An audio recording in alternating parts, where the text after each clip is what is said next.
Dans cette vidéo, nous allons voir comment mettre en place un serveur FTP.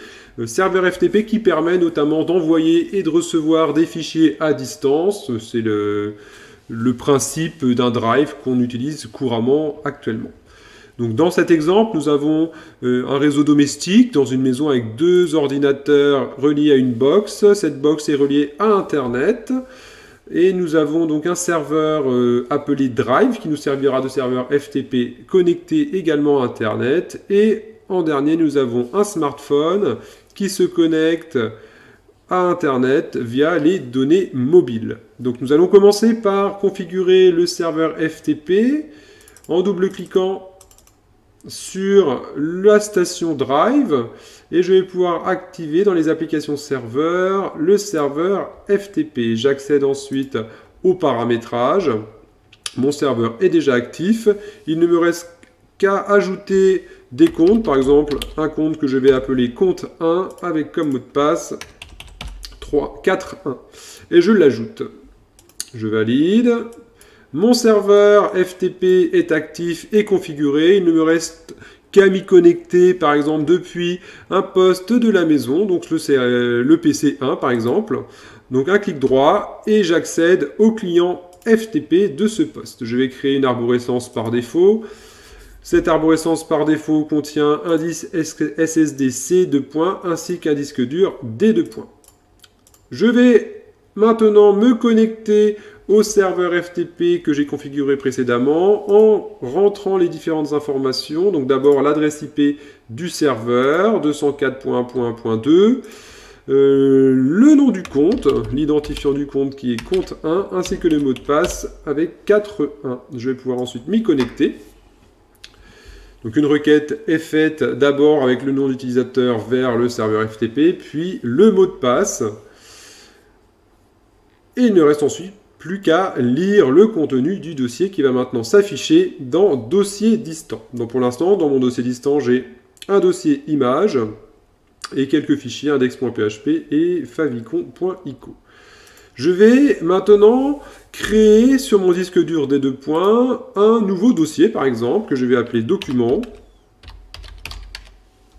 Et dans ce dossier document, je vais y créer un nouveau fichier que je vais appeler text.doc et que je valide avec une taille de fichier de 27 kg, c'est très bien. Donc dans mon ordinateur en local, je trouve maintenant donc un text.doc qui est stocké dans le dossier document qui est lui-même stocké dans le disque dur des 2 points.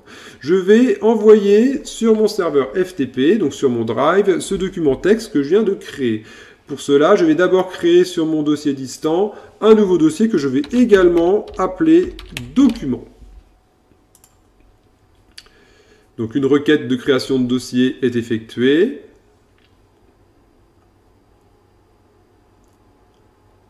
Et une nouvelle lecture est faite et mon dossier document apparaît. Je vais cliquer dessus pour lire ce dossier qui normalement est vide.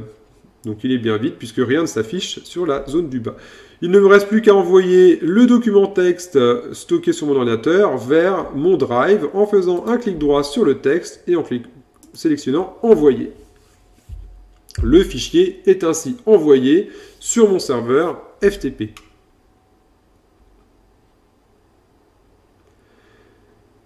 Nous le voyons maintenant apparaître sur le dossier dans le dossier distant, donc dans Documents, j'ai bien mon texte.doc qui apparaît.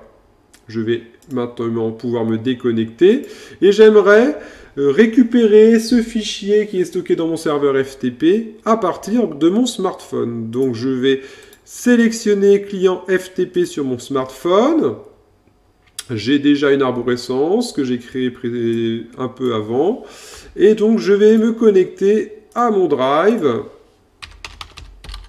Compte 1, 1, 1, 1, 1. Et je m'y connecte. Donc, j'ai une requête de nom d'utilisateur. Ensuite, une requête de mot de passe.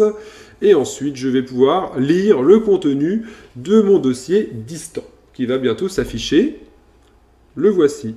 Je vais afficher le document, le dossier document, le contenu du dossier document, et j'ai bien mon texte.doc que j'ai créé précédemment à la maison. Et ce texte.doc, je vais pouvoir le récupérer sur mon smartphone. Il suffit que je sélectionne l'endroit où je souhaite le récupérer sur mon smartphone en local, et ensuite, à partir du texte.doc, clic droit, sélectionner recevoir. Et donc, je vais pouvoir récupérer le fichier depuis mon drive. Ce qui est fait puisque maintenant, j'ai mon texte.doc qui est stocké en local sur mon smartphone.